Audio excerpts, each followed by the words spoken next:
سورۃ التحریم، سورہ تحریم کا تعارف۔ مقام نزول، سورہ تحریم مدینہ منورہ میں نازل ہوئی ہے۔ رکوع اور آیات کی تعداد، اس سورت میں 2 رکوع اور 12 آیتیں ہیں۔ تحریم نام رکھنے کی وجہ، تحریم کا معنی ہے کسی چیز کو حرام ٹھہرانا، اور اس سورت کا یہ نام اس کی پہلی آیت کے کلمے لما تحرم سے ماخوذ ہے۔ سورہ تحریم کے مضامین، اس سورت کا مرکزی مضمون یہ ہے کہ اس میں وہ احکام بیان کیے گئے ہیں جن کا تعلق تاجدار رسالت صلی اللہ تعالی علیہ وسلم کے اپنی ازواج مطہرات کے ساتھ بعض واقعات سے ہے، جس کی تفصیل یہ ہے۔ نمبر 1، حضور پرنور علیہ الصلوۃ والسلام نے ازواج مطہرات کی خوشنودی کی خاطر اپنے اوپر شہد کھانا یا حضرت ماریہ قبطیہ رضی اللہ تعالی عنہا کو اپنے اوپر حرام کر لیا تھا۔ چنانچہ سورت کی ابتدا میں انتہائی لطف و کرم والے انداز میں نبی کریم علیہ الصلوۃ والسلام سے فرمایا گیا کہ اے پیارے حبیب علیہ الصلوۃ والسلام، یہ بات آپ کی شان کے لائق نہیں کہ آپ ازواج مطہرات کو راضی کریں، بلکہ ازواج مطہرات کو چاہیے کہ وہ آپ کی رضا حاصل کرنے کی کوشش کریں۔ نمبر 2، حضور پرنور صلی اللہ تعالی علیہ وسلم کی ایک زوجہ محترمہ رضی اللہ تعالی عنہا نے آپ علیہ الصلوۃ والسلام کے راز کی ایک بات دوسری زوجہ محترمہ کو بتائی۔ اس پر اللہ تعالیٰ نے ان ازواج مطہرات کو تنبیہ فرمائی اور انہیں توبہ کرنے کا حکم ارشاد فرمایا۔ نمبر 3، ایمان والوں کو حکم دیا گیا کہ وہ اللہ تعالیٰ کی اطاعت و فرما برداری کر کے اور اپنے گھر والوں کو اللہ تعالیٰ کی اطاعت و فرما برداری کا حکم دے کر اپنی اور اپنے گھر والوں کی جانیں جہنم کی آگ سے بچائیں، اور اہل ایمان کو گناہوں سے سچی توبہ کرنے کا حکم ارشاد فرمایا گیا۔ نمبر 4، نبی کریم علیہ الصلوۃ والسلام کو کافروں اور منافقوں کے ساتھ جہاد کرنے اور ان پر سختی کرنے کا حکم دیا گیا۔ نمبر 5، اس صورت کے آخر میں کافروں کے لیے حضرت نوح اور حضرت لوط علیہ السلام کی بیویوں کی مثال بیان کی گئی، اور مسلمانوں کے لیے فرعون کی بیوی حضرت آسیہ رضی اللہ تعالی عنہا اور حضرت عیسیٰ علیہ السلام کی والدہ حضرت مریم رضی اللہ تعالی عنہا کی مثال بیان فرمائی گئی، تاکہ 2 بری مثالیں اور 2 اچھی مثالیں لوگوں کے سامنے واضح ہو جائیں۔ سورہ طلاق کے ساتھ مناسبت، سورہ تحریم کی اپنے سے ماقبل سورہ طلاق کے ساتھ ایک مناسبت یہ ہے کہ دونوں سورتوں کی ابتدا میں نبی کریم علیہ الصلوۃ والسلام سے خطاب فرمایا گیا ہے۔ دوسری مناسبت یہ ہے کہ دونوں سورتوں میں عورتوں سے متعلق احکام بیان کیے گئے ہیں۔ بسم اللہ الرحمن الرحیم۔ ترجمہ، اللہ کے نام سے شروع جو نہایت مہربان رحمت والا ہے۔ یا ایہا النبی لم تحرم ما احل اللہ لک تبتغی مرضات ازواجک واللہ غفور رحیم۔ ترجمہ، اے نبی تم اپنی بیویوں کی رضا چاہتے ہوئے اپنے اوپر اس چیز کو کیوں حرام کرتے ہو جو اللہ نے تمہارے لیے حلال کی ہے، اور اللہ بہت بخشنے والا بڑا مہربان ہے۔ یا ایہا النبی، اے نبی۔ شان نزول، حضرت عائشہ رضی اللہ تعالی عنہا فرماتی ہیں حضور اقدس صلی اللہ تعالی علیہ وسلم ام المومنین حضرت زینب بنت جحش رضی اللہ تعالی عنہا کے یہاں شہد نوش فرماتے اور ان کے یہاں کچھ زیادہ دیر تشریف فرما رہتے تھے۔ میں نے اور حضرت حفصہ رضی اللہ تعالی عنہا نے باہم مشورہ کیا کہ ہم میں سے جس کے ہاں حضور اقدس علیہ الصلوۃ والسلام تشریف فرما ہوں تو وہ ان سے عرض کرے کہ آپ نے مغافیر تناول فرمایا ہے، مجھے آپ کے دہنے مبارک سے مغافیر کی بو آ رہی ہے۔ جب ایسا کیا گیا تو نبی پاک علیہ الصلوۃ والسلام کو ان کا منشا معلوم تھا تو ارشاد فرمایا، نہیں، البتہ میں نے زینب بنت جحش رضی اللہ تعالی عنہا کے یہاں شہد نوش فرمایا تھا، تو ہرگز میں دوبارہ ایسا نہیں کروں گا، اور میں نے اس پر قسم کھائی، تم اس بات کی کسی اور کو خبر مت دینا۔ اس پر یہ آیت کریمہ نازل ہوئی۔ آیت کے آخر میں ارشاد فرمایا کہ اللہ تعالیٰ بخشنے والا مہربان ہے، اس نے آپ کی ان دونوں مبارک بیویوں کا یہ قصور معاف فرما دیا اور آپ کے لیے اس قسم کا کفارہ بیان فرما دیا ہے جس سے آپ کی ساری امت پر آسانی ہوگی۔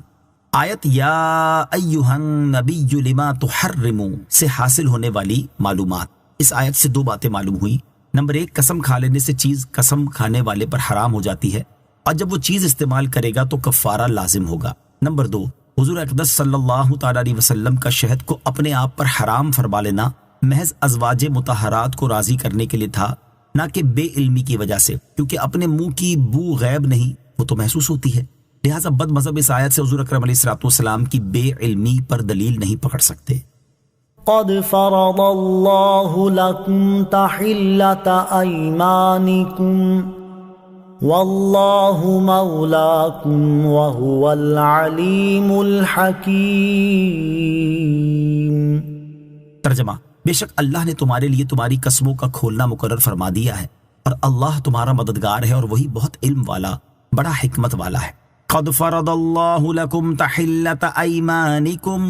بے شک اللہ نے تمہارے لیے تمہاری قسموں کا کھولنا مقرر فرما دیا ہے۔ اس آیت میں قسم کو کھولنے سے مراد یہ ہے کہ اللہ تعالیٰ نے آپ کے لیے قسم کا کفارہ مقرر کر دیا ہے، لہٰذا آپ حضرت ماریہ رضی اللہ تعالی عنہا کو خدمت سے سرفراز فرمائیے یا شہد نوش فرمائیے۔ بعض مفسرین کے نزدیک قسم کھولنے سے مراد یہ ہے کہ قسم کے بعد انشاءاللہ کہا جائے تاکہ اس کے برخلاف کرنے سے قسم شکنی نہ ہو۔ حضور اقدس علیہ الصلوۃ والسلام نے کفارہ دیا یا نہیں دیا، اس کے بارے میں مقاتل سے مروی ہے کہ سرکار دو عالم صلی اللہ تعالی علیہ وسلم نے حضرت ماریہ رضی اللہ تعالی عنہا کو اپنے اوپر حرام کرنے کے کفارے میں ایک غلام آزاد کیا، اور حضرت حسن رضی اللہ تعالیٰ عنہ سے مروی ہے کہ حضور پرنور علیہ الصلوۃ والسلام نے کفارہ نہیں دیا کیونکہ آپ مغفور ہیں، جبکہ کفارے کا حکم امت کی تعلیم کے لیے ہے۔ آیت قد فرض اللہ لکم تحلۃ ایمانکم سے حاصل ہونے والی معلومات۔ اس آیت سے دو باتیں معلوم ہوئی۔ نمبر ایک، حلال کو اپنے اوپر حرام کر لینا بھی قسم کی ایک قسم ہے، البتہ اس کے برعکس یعنی حرام کو اپنے اوپر حلال کر لینا قسم نہیں۔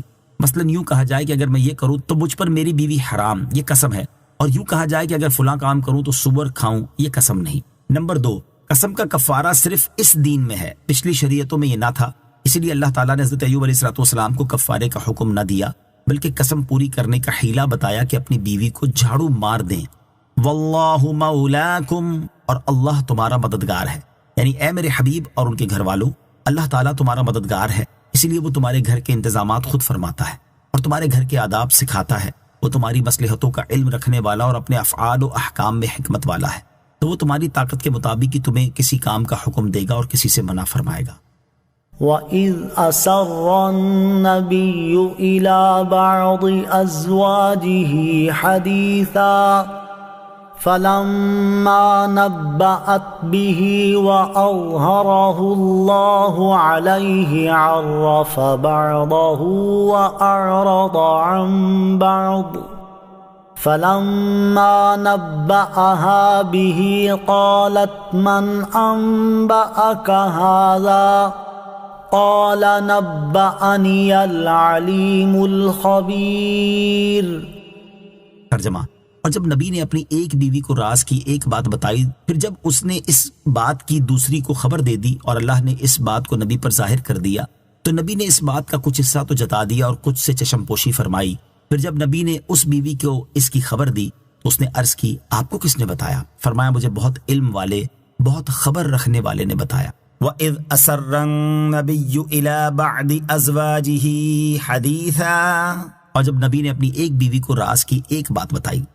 اس آیت میں جو واقعہ بیان کیا گیا اس کا خلاصہ یہ ہے کہ جب نبی کریم علیہ الصلوۃ والسلام نے اپنی زوجہ حضرت حفصہ رضی اللہ تعالی عنہا کو دو چیزوں پر مشتمل راز کی ایک بات بتائی اور اس کے ساتھ یہ بھی فرما دیا کہ یہ بات کسی کے سامنے ظاہر نہ کرنا، پھر جب حضرت حفصہ رضی اللہ تعالی عنہا نے حضرت عائشہ رضی اللہ تعالی عنہا کو اس بات کی خبر دے دی اور اللہ تعالیٰ نے ان کے عمل کو حضرت جبرائیل علیہ الصلوۃ والسلام کی زبان سے اپنے حبیب علیہ الصلوۃ والسلام پر ظاہر کر دیا، تو آپ علیہ الصلوۃ والسلام نے حضرت حفصہ رضی اللہ تعالی عنہا کے سامنے ان میں سے ایک چیز کا ذکر فرمایا کہ تم نے یہ بات ظاہر کر دی اور دوسری چیز کا ذکر نہ فرمایا۔ یہ شان کریمی تھی کہ گرفت فرمانے میں ایک بات سے چشم پوشی فرمائی۔ پھر جب نبی کریم علیہ الصلوۃ والسلام نے حضرت حفصہ رضی اللہ تعالی عنہا کو اس کی خبر دی تو انہوں نے عرض کی، آپ کو کس نے بتایا؟ ارشاد فرمایا، مجھے علم والے اور خبردار اللہ تعالیٰ نے بتایا ہے جس سے کچھ بھی چھپا نہیں۔ إِن تَتُوبَا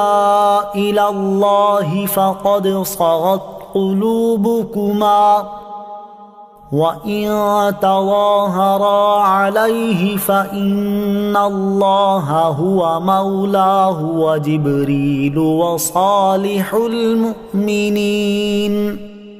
وَالْمَلَائِكَةُ بَعْدَ ذَلِكَ ظَهِيرٌ۔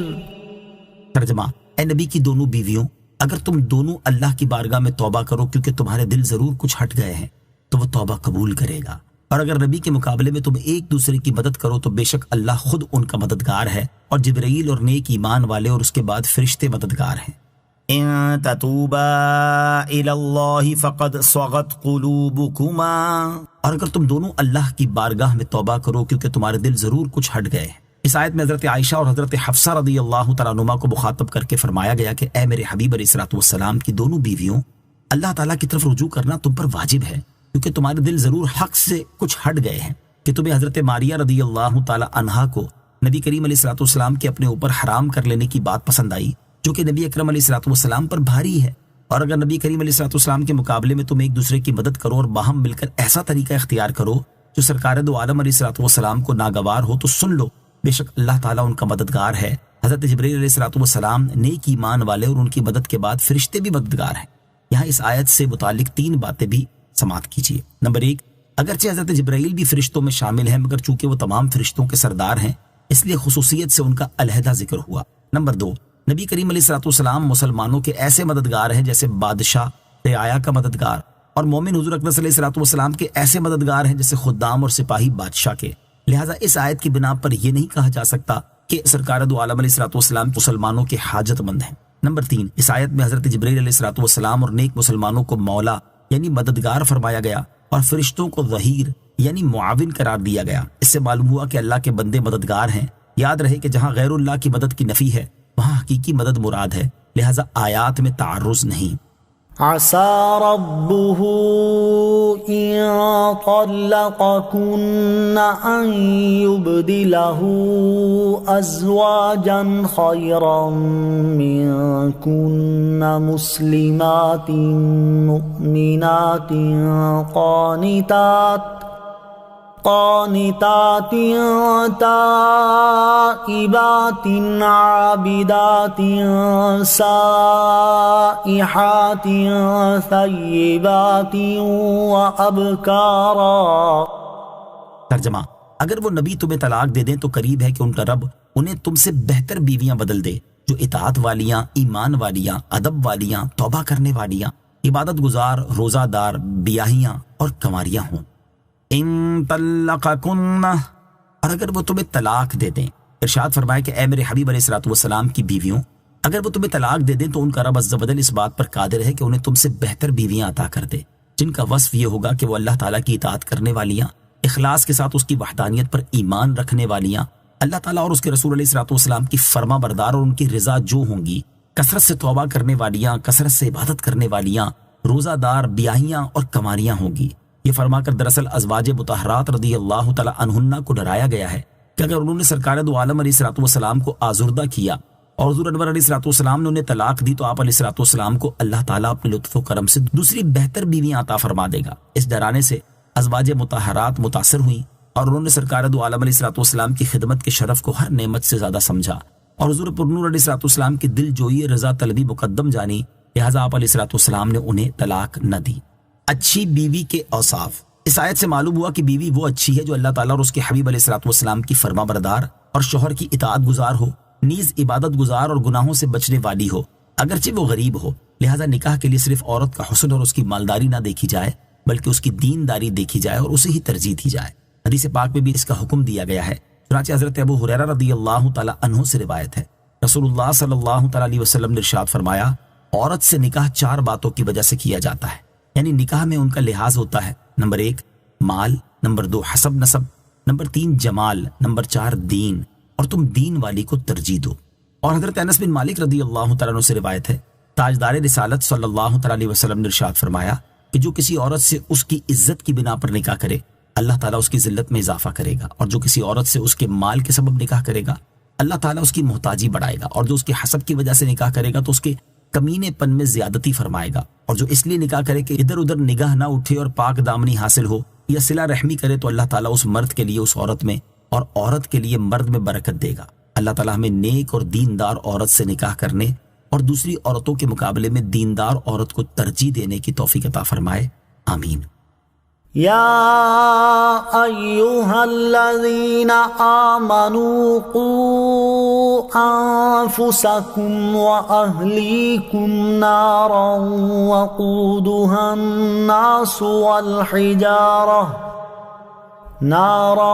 وقودها الناس والحجارة عليها ملائكة غلاظ شداد لا يعصون الله ما أمرهم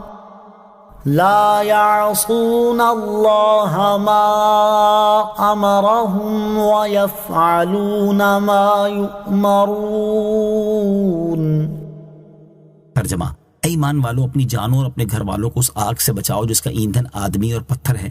اس پر سختی کرنے والے طاقتور فرشتے مقرر ہیں جو اللہ کے حکم کی نافرمانی نہیں کرتے اور وہی کرتے ہیں جو انہیں حکم دیا جاتا ہے۔ یا ایھا الذین آمنوا قوا انفسکم واہلیکم نارا، اے ایمان والو، اپنی جانوں اور اپنے گھر والوں کو اس آگ سے بچاؤ، یعنی اے ایمان والو، اللہ تعالیٰ اور اس کے رسول علیہ الصلوۃ والسلام کی فرما برداری اختیار کر کے، عبادتیں بجا لا کر، گناہوں سے باز رہ کر، اپنے گھر والوں کو نیکی کی ہدایت اور بدی سے ممانعت کر کے اور انہیں علم و ادب سکھا کر اپنی جانوں اور اپنے گھر والوں کو اس آگ سے بچاؤ جس کا ایندھن آدمی اور پتھر ہے۔ یہاں آدمی سے کافر اور پتھر سے بت وغیرہ مراد ہیں، اور معنی یہ ہے کہ جہنم کی آگ بہت ہی شدید حرارت والی ہے، اور جس طرح دنیا کی آگ لکڑی وغیرہ سے جلتی ہے، جہنم کی آگ اس طرح نہیں جلتی بلکہ ان چیزوں سے جلتی ہے جن کا ذکر کیا گیا۔ مزید فرمایا کہ جہنم پر ایسے فرشتے مقرر ہیں کہ جو جہنمیوں پر سختی کرنے والے اور انتہائی طاقتور ہیں، اور ان کی طبیعتوں میں رحم نہیں، وہ اللہ تعالیٰ کے حکم کی نافرمانی نہیں کرتے اور وہی کرتے ہیں جو انہیں حکم دیا جاتا ہے۔ ہر مسلمان پر اپنے اہل خانہ کی اسلامی تعلیم و تربیت لازم ہے۔ اس آیت سے معلوم ہوا کہ جہاں مسلمان پر اپنی اصلاح کرنا ضروری ہے، وہیں اہل خانہ کی اسلامی تعلیم و تربیت کرنا بھی اس پر لازم ہے۔ لہٰذا ہر مسلمان کو چاہیے کہ وہ اپنے بیوی بچوں اور گھر میں جو افراد اس کے ماتحت ہیں ان سب کو اسلامی احکامات کی تعلیم دے یا دلوائے، یوں ہی اسلامی تعلیمات کے سائے میں ان کی تربیت کرے تاکہ یہ بھی جہنم کی آگ سے محفوظ رہیں۔ ترغیب کے لیے یہاں اہل خانہ کی اسلامی تربیت کرنے اور ان سے احکام شریعہ پر عمل کروانے سے متعلق 3 احادیث سماعت کیجیے۔ نمبر 1، حضرت عبداللہ ابن عمر رضی اللہ تعالیٰ عنہما سے روایت ہے، تاجدار رسالت صلی اللہ تعالیٰ علیہ وسلم نے ارشاد فرمایا، تم میں سے ہر شخص نگہبان ہے اور ہر ایک سے اس کے ماتحتوں کے بارے میں سوال کیا جائے گا۔ چنانچہ حاکم نگہبان ہے، اس سے اس کی رعایا کے بارے میں پوچھا جائے گا۔ آدمی اپنے اہل خانہ پر نگہبان ہے، اس سے اس کے اہل خانہ کے بارے میں سوال کیا جائے گا۔ عورت اپنے شوہر کے گھر میں نگہبان ہے، اس سے اس کے بارے میں پوچھا جائے گا۔ خادم اپنے مالک کے مال میں نگہبان ہے، اس سے اس کے بارے میں سوال ہوگا۔ آدمی اپنے والد کے مال میں نگہبان ہے، اس سے اس کے بارے میں پوچھا جائے گا۔ الغرض تم میں سے ہر شخص نگہبان ہے، اس سے اس کے ماتحتوں کے بارے میں سوال ہوگا۔ نمبر 2، حضرت عبداللہ بن عمر رضی اللہ تعالیٰ عنہما سے روایت ہے، سید المرسلین صلی اللہ تعالیٰ علیہ وسلم نے ارشاد فرمایا، اپنی اولاد کو 7 سال کی عمر میں نماز پڑھنے کا حکم دو، اور جب وہ 10 سال کی ہو جائیں تو انہیں مار کر نماز پڑھاؤ اور ان کے بستر الگ کر دو۔ نمبر 3، حضرت ابو ہریرہ رضی اللہ تعالیٰ عنہ سے روایت ہے، رسول کریم علیہ الصلوۃ والسلام نے ارشاد فرمایا، اللہ تعالیٰ اس شخص پر رحم فرمائے جو رات میں اٹھ کر نماز پڑھے اور اپنی بیوی کو بھی نماز کے لیے جگائے، اگر وہ نہ اٹھے تو اس کے منہ پر پانی کے چھینٹے مارے۔ اللہ تعالیٰ اس عورت پر رحم فرمائے جو رات کے وقت اٹھے پھر نماز پڑھے اور اپنے شوہر کو جگائے، اگر وہ نہ اٹھے تو اس کے منہ پر پانی کے چھینٹے مارے۔ پانی کے چھینٹے مارنے کی اجازت اس صورت میں ہے جب جگانے کے لیے بھی ایسا کرنے میں خوش طبعی کی صورت ہو کہ دوسرے نے ایسا کرنے کا کہا ہو۔ اللہ تعالیٰ میں اپنے اہل خانہ کی صحیح اسلامی تعلیم و تربیت کرنے کی توفیق عطا فرمائے، آمین۔ جہنم کے خوف سے روح پرواز کر گئی۔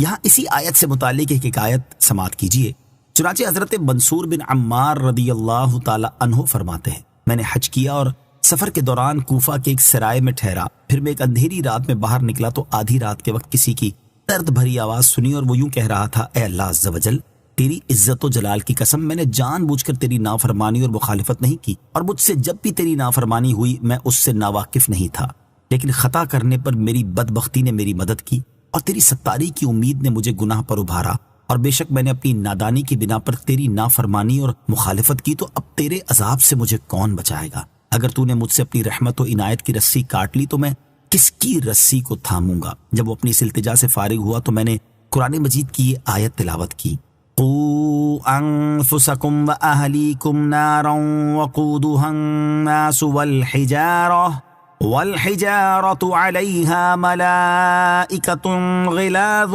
شداد لا یعصون اللہ ما امرہم ویفعلون ما یؤمرون۔ ترجمہ، اپنی جانوں اور اپنے گھر والوں کو اس آگ سے بچاؤ جس کا ایندھن آدمی اور پتھر ہے، اس پر سختی کرنے والے طاقتور فرشتے مقرر ہیں جو اللہ کے حکم کی نافرمانی نہیں کرتے اور وہی کرتے ہیں جو انہیں حکم دیا جاتا ہے۔ پھر میں نے ایک شدید حرکت سنی اور اس کے بعد کوئی آواز نہ سنائی دی۔ میں وہاں سے چلا گیا اور دوسرے دن اپنی رہائش گاہ میں لوٹا تو دیکھا کہ ایک جنازہ رکھا ہوا ہے۔ میں نے وہاں موجود ایک بوڑھی عورت سے میت کے بارے میں پوچھا اور وہ مجھے نہیں جانتی تھی۔ اس نے کہا، رات کے وقت یہاں سے ایک مرد گزرا، اس وقت میرا بیٹا نماز پڑھ رہا تھا، اس آدمی نے قرآن مجید کی ایک آیت پڑھی جسے سن کر میرے بیٹے کا انتقال ہو گیا ہے۔ يا أيها الذين كفروا لا تعتذروا اليوم إنما تجزون ما كنتم تعملون۔ ترجمہ، اے کافروں آج تم بہانے نہ بناؤ، تمہیں اسی کا بدلہ دیا جائے گا جو تم کرتے تھے۔ یا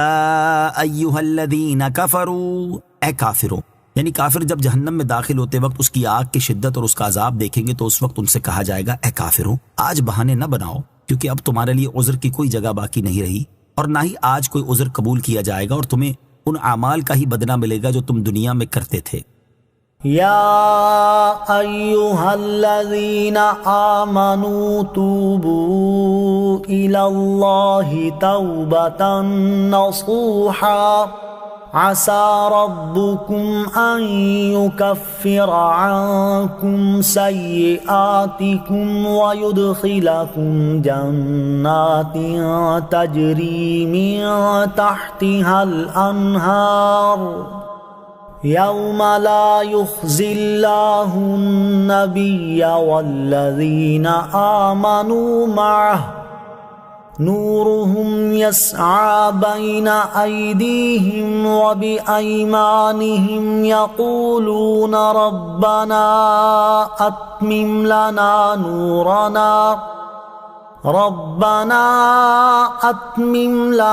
نورنا واغفر لنا إنك على كل شيء قدير۔ ترجمہ، اے ایمان والو، اللہ کی طرف ایسی توبہ کرو جس کے بعد گناہ کی طرف لوٹنا نہ ہو۔ قریب ہے کہ تمہارا رب تمہاری برائیاں تم سے مٹا دے اور تمہیں ان باغوں میں داخل کر دے جن کے نیچے نہریں رواں ہیں، جس دن اللہ نبی اور ان لوگوں کو جو ان کے ساتھ ایمان لائے رسوا نہ کرے گا، ان کا نور ان کے آگے اور ان کے دائیں دوڑتا ہوگا۔ وہ عرض کریں گے، اے ہمارے رب، ہمارے لیے ہمارا نور پورا کر دے اور ہمیں بخش دے، بے شک تو ہر چیز پر خوب قادر ہے۔ یا ایھا الذین آمنوا توبوا الی اللہ توبۃ نصوحا، اے ایمان والو اللہ کی طرف ایسی توبہ کرو جس کے بعد گناہ کی طرف لوٹنا نہ ہو، یعنی اے ایمان والو اللہ تعالیٰ کی بارگاہ میں ایسی سچی توبہ کرو جس کا اثر توبہ کرنے والے کے اعمال میں ظاہر ہو اور اس کی زندگی طاعتوں اور عبادتوں سے معمور ہو جائے اور وہ گناہوں سے بچتا رہے۔ حضرت عمر فاروق رضی اللہ تعالیٰ عنہ نے اور دوسرے اصحاب نے فرمایا، توبہ نصوح یہ ہے کہ توبہ کے بعد آدمی پھر گناہ کی طرف نہ لوٹے، جیسا کہ نکلا ہوا دودھ پھر تھن میں واپس نہیں ہوتا۔ عسى ربکم، قریب ہے کہ تمہارا رب، ارشاد فرمایا قریب ہے کہ تمہارا رب توبہ قبول فرمانے کے بعد تمہاری برائیاں تم سے مٹا دے اور قیامت کے اس دن تمہیں ان باغوں میں لے جائے جن کے نیچے نہریں رواں ہیں، جس دن اللہ تعالیٰ نبی کریم علیہ الصلوۃ والسلام اور ان کے ساتھ کے ایمان والوں کو رسوا نہ کرے گا۔ پل صراط پر ان کا نور ان کے آگے اور ان کے دائیں دوڑتا ہوگا، اور جب ایمان والے دیکھیں گے کہ منافقوں کا نور بجھ گیا تو وہ عرض کریں گے، اے ہمارے رب، جنت میں داخل ہونے تک ہمارے لیے اس نور کو باقی رکھ، اور جب کافروں کو جہنم میں گرتا ہوا دیکھیں گے تو عرض کریں گے، اے ہمارے رب، ہمیں بخش دے، بے شک تو ہر چیز پر قادر ہے۔ سچی توبہ کی ترغیب۔ فی زمانہ حالات ایسے پرفتن ہے کہ گناہ کا ارتکاب کرنا بے حد آسان جبکہ گناہ سے بچنا بے حد دشوار اور نیکی کرنا بہت مشکل ہو چکا ہے۔ لہٰذا ہر مسلمان کو چاہیے کہ گناہوں سے بچنے اور نیک کام کرنے کی بھرپور کوشش کرے، اور جو گناہ اس سے سرزد ہو چکے ہیں ان سے سچی توبہ کرے، کیونکہ سچی توبہ ایسی چیز ہے جو انسان کے نامہ اعمال سے اس کے گناہ مٹا دیتی ہے۔ چنانچہ اللہ تعالیٰ ارشاد فرماتا ہے، وَهُوَ الَّذِي يَقْبَلُ التَّوْبَةَ عَنْ عِبَادِهِ وَيَعْفُو عَنِ السَّيِّئَاتِ وَيَعْلَمُ مَا تَفْعَلُونَ۔ ترجمہ، اور وہی ہے جو اپنے بندوں سے توبہ قبول فرماتا ہے اور گناہوں سے درگزر فرماتا ہے اور جانتا ہے جو کچھ تم کرتے ہو۔ حضرت عبداللہ ابن مسعود رضی اللہ تعالیٰ عنہ سے روایت ہے، رسول اکرم علیہ الصلوۃ والسلام نے ارشاد فرمایا، گناہ سے توبہ کرنے والا ایسا ہے جیسے وہ شخص جس کا کوئی گناہ نہ ہو۔ اور حضرت انس رضی اللہ تعالیٰ عنہ سے روایت ہے، رسول کریم علیہ الصلوۃ والسلام نے ارشاد فرمایا، جب بندہ اپنے گناہوں سے توبہ کرتا ہے تو اللہ تعالیٰ اعمال لکھنے والے فرشتوں کو اس کے گناہ بھلا دیتا ہے، اس کے اعضاء کو بھی بھلا دیتا ہے اور اس کے زمین پر نشانات بھی مٹا ڈالتا ہے، یہاں تک کہ جب وہ قیامت کے دن اللہ تعالیٰ سے ملے گا تو اس کے گناہ پر کوئی گواہ نہ ہوگا۔ اللہ تعالیٰ ہمیں سابقہ گناہوں سے سچی توبہ کرنے اور آئندہ گناہوں سے بچتے رہنے کی توفیق عطا فرمائے، آمین۔ آیت، یا ایھا الذین آمنوا توبوا الی اللہ توبۃ نصوحا سے حاصل ہونے والی معلومات۔ اس آیت سے 5 باتیں معلوم ہوئی۔ نمبر 1، توبہ گناہوں کی معافی اور جنت کا مستحق ہونے کا ذریعہ ہے۔ نمبر 2، متقی مومن قیامت کے دن حضور اکرم علیہ الصلوۃ والسلام کے ساتھ ہوں گے۔ نمبر 3، قیامت کے دن نبی کریم علیہ الصلوۃ والسلام اور ان کے ساتھ والوں کی عزت کا جبکہ کافروں کی رسوائی کا دن ہوگا۔ نمبر 4، مومن اگرچہ گناہگار ہو لیکن انشاءاللہ آخرت کی رسوائی سے محفوظ رہے گا، اگر اسے سزا بھی دی جائے گی تو اس طرح کہ اس کی رسوائی نہ ہو۔ نمبر 5، ابتدا میں پل صراط پر منافقوں کو نور ملے گا، لیکن جب درمیان میں پہنچیں گے تو وہ نور بجھ جائے گا۔ یا ایہا النبی جاہد الکفار والمنافقین واغلظ علیہم ومأواہم جہنم وبئس المصیر۔ ترجمہ، اے نبی کافروں اور منافقوں سے جہاد کرو اور ان پر سختی کرو، اور ان کا ٹھکانہ جہنم ہے اور وہ کیا ہی برا ٹھکانہ ہے۔ یا ایہا النبی جاہد الکفار والمنافقین، اے نبی کافروں اور منافقوں سے جہاد کرو، یعنی اے حبیب علیہ الصلوۃ والسلام آپ حکمت کے تقاضوں کے مطابق اور موقع محل کی مناسبت سے کافروں پر تلوار سے، جبکہ منافقوں پر سخت کلامی اور مضبوط دلائل کے ساتھ جہاد فرمائیں اور ان دونوں گروہوں پر سختی کریں، ان کا ٹھکانہ جہنم ہے اور وہ کیا ہی بری لوٹنے کی جگہ ہے۔ ضرب اللہ مثلا للذین کفروا امرأة نوح وامرأة لوط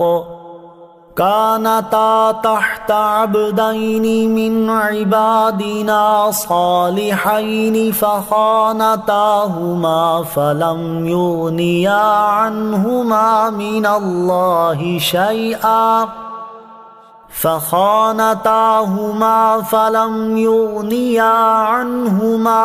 الله شيئا وقيل ادخلا النار مع الداخلين۔ ترجمہ، اللہ نے کافروں کے لیے نوح کی بیوی اور لوط کی بیوی کو مثال بنا دیا، وہ دونوں ہمارے بندوں میں سے دو صالح بندوں کے نکاح میں تھیں، پھر ان دونوں عورتوں نے ان سے خیانت کی تو وہ صالح بندے اللہ کے سامنے انہیں کچھ کام نہ آئے اور فرما دیا گیا کہ جانے والوں کے ساتھ تم بھی جہنم میں جاؤ۔ ضرب اللہ مثلا للذین کفروا امرأة نوح وامرأة لوط، اللہ نے کافروں کے لیے نوح کی بیوی اور لوط کی بیوی کو مثال بنا دیا۔ اس آیت کا خلاصہ یہ کہ اللہ تعالیٰ نے حضرت نوح علیہ السلام کی بیوی اور حضرت لوط علیہ السلام کی بیوی کو مثال بنا دیا کہ یہ دونوں عورتیں ہمارے قرب کے لائق دو بندوں کے نکاح میں تھیں، پھر انہوں نے کفر اختیار کر کے دین کے معاملے میں ان سے خیانت کی تو وہ دو مقرب بندے اللہ تعالیٰ کے سامنے انہیں کچھ کام نہ آئے اور ان عورتوں سے موت کے وقت فرما دیا گیا یا قیامت کے دن فرمایا جائے گا کہ تم دونوں عورتیں اپنی قوموں کے کفار کے ساتھ جہنم میں جاؤ، کیونکہ تمہارے اور ان انبیاء کرام علیہ السلام کے درمیان تمہارے کفر کی وجہ سے کوئی تعلق باقی نہ رہا۔ تو جس طرح کفر کے ہوتے ہوئے ان عورتوں کو انبیاء کرام علیہ السلام سے رشتہ داری کام نہ آئی، اسی طرح اے کفار مکہ کفر کے ہوتے ہوئے تمہیں بھی میرے حبیب علیہ السلام سے رشتہ داری کوئی کام نہ آئے گی۔ حضرت نوح اور حضرت لوط علیہ السلام کی بیویوں کا حال، حضرت نوح علیہ السلام کی بیوی کا نام واحلہ تھا، یہ اپنی قوم سے حضرت نوح علیہ السلام کے بارے میں کہتی تھی کہ وہ مجنون ہیں، اور حضرت لوط علیہ السلام کی بیوی کا نام واعلہ تھا، یہ اپنا نفاق چھپاتی تھی۔ اس آیت سے معلوم ہوا کہ ایمان کے بغیر بزرگوں کی صحبت قیامت میں فائدہ نہیں دے گی، نیز یہ کہ کفار کے لیے نبی کا رشتہ یا نبی کا نسب کام نہیں آتا، اور یہ بھی معلوم ہوا کہ قیامت میں ہر شخص اس کے ساتھ ہوگا جس سے دنیا میں محبت کرتا تھا۔ وضرب اللہ مثلا للذین آمنوا امرأة فرعون اذ قالت رب ابن لی عندك بیتا فی الجنة ونجنی من فرعون وعمله ونجنی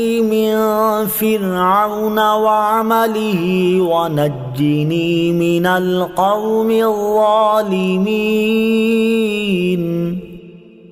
ترجمہ، اور اللہ نے مسلمانوں کے لیے فرعون کی بیوی کو مثال بنا دیا جب اس نے عرض کی اے میرے رب میرے لیے اپنے پاس جنت میں ایک گھر بنا اور مجھے فرعون اور اس کے عمل سے نجات دے اور مجھے ظالم لوگوں سے نجات عطا فرما۔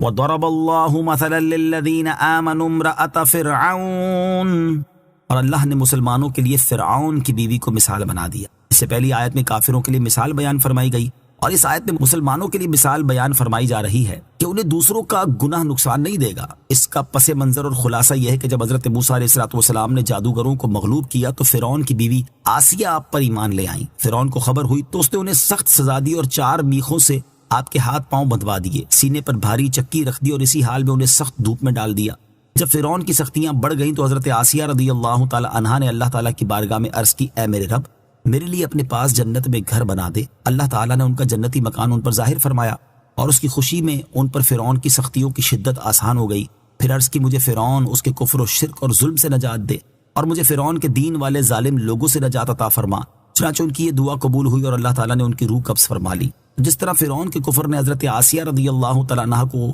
کوئی نقصان نہ پہنچایا اور اس کی وجہ سے آپ کو کوئی عذاب نہیں ہوا، اسی طرح مسلمانوں کو ان کے رشتہ داروں کا کفر نقصان نہیں پہنچائے گا اور ان کے کفر کی وجہ سے مسلمانوں کو عذاب نہ ہوگا۔ آیت اذ قالت رب ابن لی عندک بیتا فی الجنہ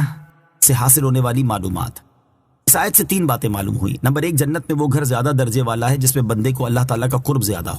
نمبر 2، اللہ کی محبت میں اس سے ملاقات کے شوق میں موت کی تمنا اور دعا کرنا جائز ہے۔ نمبر 3، اللہ تعالیٰ سے پناہ طلب کرنا، اس کی بارگاہ میں التجائیں کرنا، مشکلات اور مصائب میں اس سے خلاصی کا سوال کرنا نیک بندوں کی سیرت ہے۔ ومريم ابنة عمران التي أحصنت فرجها فنفخنا فيه من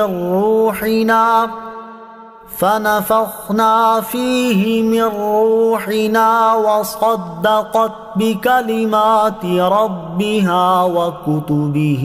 وكانت من القانتين۔ ترجمہ، اور عمران کی بیٹی مریم کو مثال بنا دیا جس نے اپنی پارسائی کے مقام کی حفاظت کی تو ہم نے اس میں اپنی طرف کی روح پھونکی اور اس نے اپنے رب کی باتوں اور اس کی کتابوں کی تصدیق کی اور وہ فرما برداروں میں سے تھی۔ وَمَرْيَمَ ابْنَتَ عِمْرَانَ الَّتِي أَحْصَنَتْ فَرْجَهَا، اور عمران کی بیٹی مریم کو مثال بنا دیا جس نے اپنے پارسائی کے مقام کی حفاظت کی۔ اس سے پہلی آیت میں مسلمانوں کے لیے اس خاتون کی مثال بیان کی گئی جن کا شوہر تھا، اور اس آیت میں اس خاتون کی مثال بیان کی جا رہی ہے جن کا شوہر نہیں تھا۔ چنانچہ اس آیت کا خلاصہ یہ ہے کہ اللہ تعالیٰ نے حضرت عمران رضی اللہ تعالیٰ عنہ کی بیٹی حضرت مریم رضی اللہ تعالیٰ عنہا کو مثال بنا دیا جنہوں نے اپنی پارسائی کی حفاظت کی اور کسی مرد نے آپ کو نہیں چھوا، اور اللہ تعالیٰ نے حضرت جبرائیل علیہ الصلوۃ والسلام کے ذریعے اس میں اپنی طرف کی روح پھونکی اور اس نے اپنے رب عز و جل کی باتوں اور اس کی کتابوں کی تصدیق کی اور وہ فرما برداروں میں سے تھی۔ یہاں رب عز و جل کی باتوں سے وہ شرعی احکام مراد ہیں جو اللہ تعالیٰ نے اپنے بندوں کے لیے مقرر فرمائے، اور کتابوں سے وہ کتابیں مراد ہیں جو انبیاء کرام علیہ الصلوۃ والسلام پر نازل ہوئی تھیں۔ حضرت مریم رضی اللہ تعالیٰ عنہا کے فضائل۔ حضرت مریم رضی اللہ تعالیٰ عنہا کو یہ فضیلت حاصل ہے کہ آپ کے سوا کسی عورت کا نام قرآن مجید میں نہیں آیا۔ نیز آپ رضی اللہ تعالیٰ عنہا کو یہ فضیلت بھی حاصل ہوگی کہ جنت میں سرکار دو عالم صلی اللہ تعالیٰ علیہ وسلم کی ازواج میں سے ہوں گی۔ نیز حضور پرنور علیہ الصلوۃ والسلام نے آپ کو کامل خواتین میں شمار فرمایا ہے، جیسا کہ حضرت ابو موسیٰ اشعری رضی اللہ تعالیٰ عنہ سے روایت ہے۔ نبی کریم صلی اللہ تعالیٰ علیہ وآلہ وسلم نے ارشاد فرمایا، مردوں میں کامل بہت ہیں اور عورتوں میں سے کامل حضرت آسیہ رضی اللہ تعالیٰ عنہا اور حضرت مریم بنت عمران رضی اللہ تعالیٰ عنہا ہیں، اور حضرت عائشہ رضی اللہ تعالیٰ عنہا کی فضیلت عورتوں پر ایسی ہے جیسے سرید کی فضیلت تمام کھانوں پر ہے۔ آیت فَنَفَخْنَا فِيهِ مِن رُوحِنَا سے حاصل ہونے والی معلومات۔ اس آیت سے 3 باتیں معلوم ہوئیں۔ نمبر 1، پھونک حضرت جبرائیل علیہ الصلوۃ والسلام نے ماری اور اللہ تعالیٰ نے فرمایا ہم نے پھونکا۔ اس سے معلوم ہوا کہ اللہ تعالیٰ کے مقبول بندوں کا کام در حقیقت اللہ تعالیٰ کا کام ہے۔ نمبر 2، فیض دینے کے لیے دم کرنا فرشتوں کی سنت ہے۔ مشائخ کے دم درود کی اصل یہ آیت کریمہ ہے۔ نیز کثیر احادیث صحیحہ سے بھی دم کرنا ثابت ہے۔ نمبر 3، حضرت عیسیٰ علیہ الصلوۃ والسلام کو روح اللہ اس لیے کہتے ہیں کہ آپ کی پیدائش روح الامین کی پھونک سے ہے۔ آمنت باللہ صدق اللہ العظیم۔